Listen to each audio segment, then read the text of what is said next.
Ating umpisahan ang video na ito sa pinakasimula, sa pinakaumpisa, ang paglalang o ang paglikha. Pero merong isang eksperto na nagsasabing ang uri daw ng tao ay nanggaling sa isang species. Siguradong kilala niyo siya, si Charles Darwin. Sino nga ba si Charles Darwin? Alamin muna natin yan sa video na ito.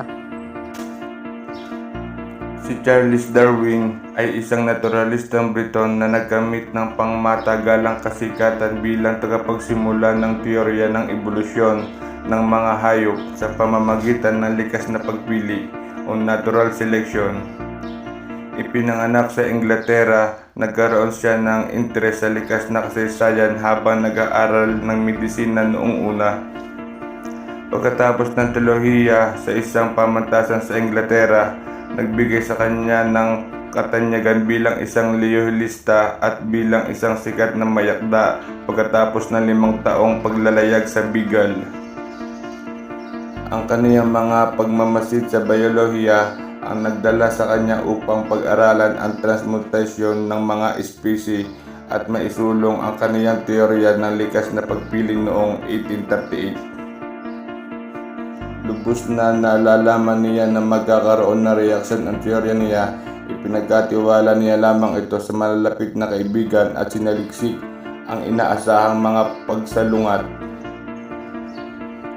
Ngunit noong 1858, ang impormasyon ni Alfred Russel Wallace na may teorya din na katulad nito ang napilitang magkaroon ng naunang pagsasama sa pagpapalimbag ng teorya ni Darwin.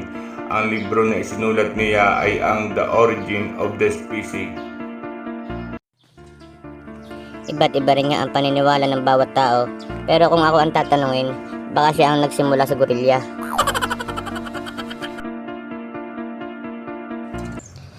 Pero ang lahat ng naisulat ni Charles Darwin ay sumasalungat sa lahat ng naitala sa Biblia. Kung mahilig ka sa mga ganitong video, pakiclick mo ng red subscribe sa baba at pakiclick mo na rin ng notification bell para ma-notify ka sa mga bago kong video.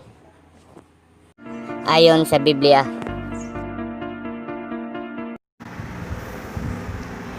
Genesis 1, magandang balita. Nang pasimula ay nilikha ng Diyos ang langit at lupa. Ang lupa ay walang hugis o anyo. Dilim ang bumabalot sa kalaliman at kumilos ang Espiritu ng Diyos sa ibabaw ng tubig. Sinabi ng Diyos, magkaroon ng liwanag, at nagkaroon nga. Nasiyahan ang Diyos ng ito'y mamasdan. Pinagbukod niya ang liwanag at ang dilim. Ang liwanag ay tinawag niyang araw, at ang dilim naman ay tinawag na gabi. Lumipas ang gabi at sumapit ang umaga, iyon ang unang araw. Sinabi ng Diyos, magkaroon ng kalawakan, maghati sa tubig upang ito'y magkahiwalay, at nangyayari ito. Ginawa ng Diyos na pumagitan ang kalawakan sa tubig na nasa itaas at sa tubig na nasa ibaba. Langit ang tinawag niya sa kalawakan. Lumipas ang gabi at sumapit ang umaga, iyon ang ikalawang araw. Sinabi ng Diyos, magsama-sama sa isang dako ang tubig sa silong ng langit upang lumitaw ang lupa, at nangyari nga ito. Tinawag niyang lupa ang tuyong bahagi at dagat naman ang nagsama-samang tubig. Nasiyahan siya ng ito'y mamasdan. Pagkatapos, sinabi ng Diyos, magkaroon sa lupa ng lahat ng uri ng tumutubong halaman, nagkakabinhi at mga punong namumunga, at nangyayari ito. Tumubunga sa lupa ang gayong mga halaman. Nasiyahan siya ng ito'y mamasdan. Lumipas ang gabi at sumapit ang umaga, iyon ang ikatlong araw. sinabi ng Diyos, magkaroon ng mga tanglaw sa langit upang mabukod ang araw sa gabi.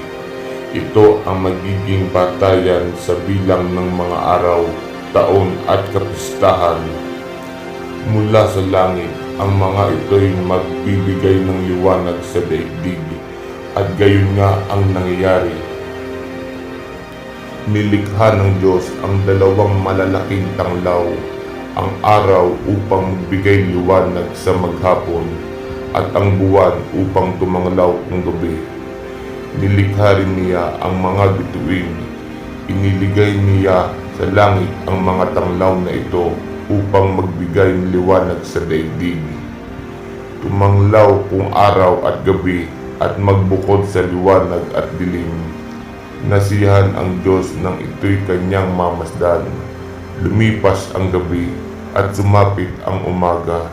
Iyon ang ika-4 na araw.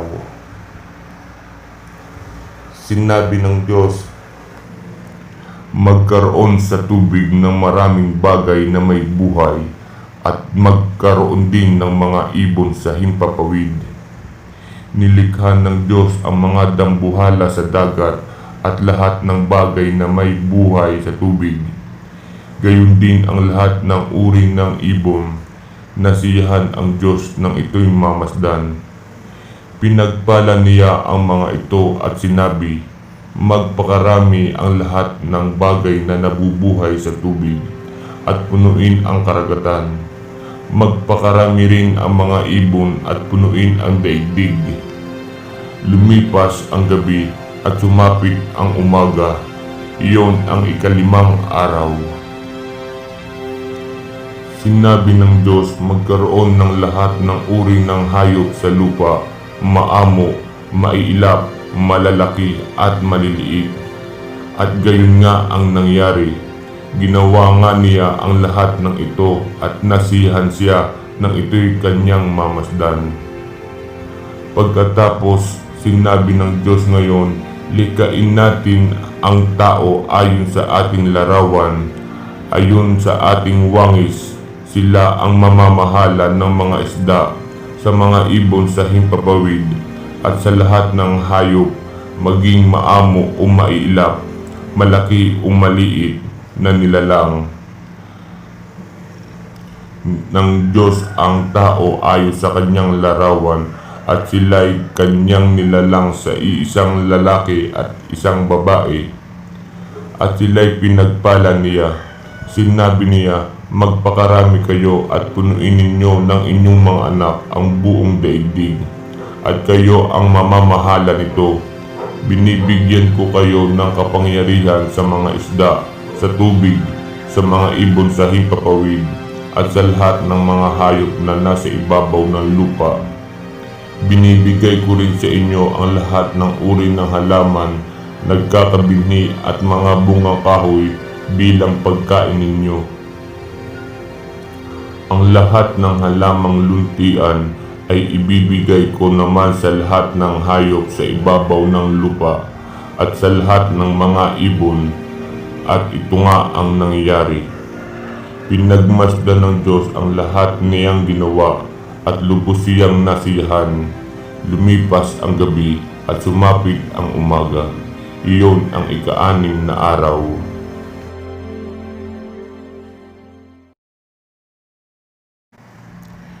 Hindi na bago sa atin ang mga bali-balita hinggil sa nalalapit na paggunaw ng mundo o the end of the world. Ito ay sinasabing nakatala mismo sa Biblia kung kailan walang makapagsasabi ng eksaktong araw o taon. Batay sa nakatala sa Biblia, may mga pagkakataong ginunaw ng mundo dahil na rin sa kasamaan ng mga tao. Ang kwento hinggil sa Sodom at Gomora ay nabanggit sa Book of Genesis at kalaunan ay ibidetalye sa Hebreo Bible o Biblia ng mga Hebreo at ng Bagong Tipan at maging sa Quran. Base sa Torah, ang kaharian ng Sodom at Gomora ay may mga kaalyadong syudad gaya ng Adma, Zeboim at Bela. Ang 5 syudad na ito ay tinatawag din na City of the Plain. Ay matatagpuan sa Jordan River Plain sa southern region ng lupa ng Kanaan. Ang Jordan River Plain na ngayon ay tinatawag na modern day Dead Sea ay ikinumpara sa Garden of Eden dahil sa pagiging sagana sa tubig at sa pagiging luntian nito na angkop para sa mga alagang hayop. Ang kautusan ni Yahweh ay ibinaba sa Sodom at Gomora kasama ang 2 pang kalapit na syudad na kung saan tinapos ang mga ito ng apoy at nagbabagang bato. Ayon sa Biblia, tanging Ansor lamang ang natitirang syudad sa araw ng paghuhukom. Sa paniniwala ng mga Kristiyano at ng Islam, ang Sodom at Gomora ay kasing hulugan ng pagiging makasalanan at galit ng Diyos. Ang Sodom at Gomora ay ginagamit din ng mga matatalinhagang salita para sa mga bisyo at sa pagiging homosexual. Bukod sa Sodom at Gomora, nariyan din ang kwento ng Noah's Ark o ang arko ni Noah. Ito ay nasulat sa Book of Genesis maging sa Quran. Sinasabi rito ang paggawa ng malaking arko ni Patriarch Noah mula na rin sa utos ng Diyos para iligtas ang sarili, ang pamilya at iba pang mga hayop mula sa napakalaking pagbaha.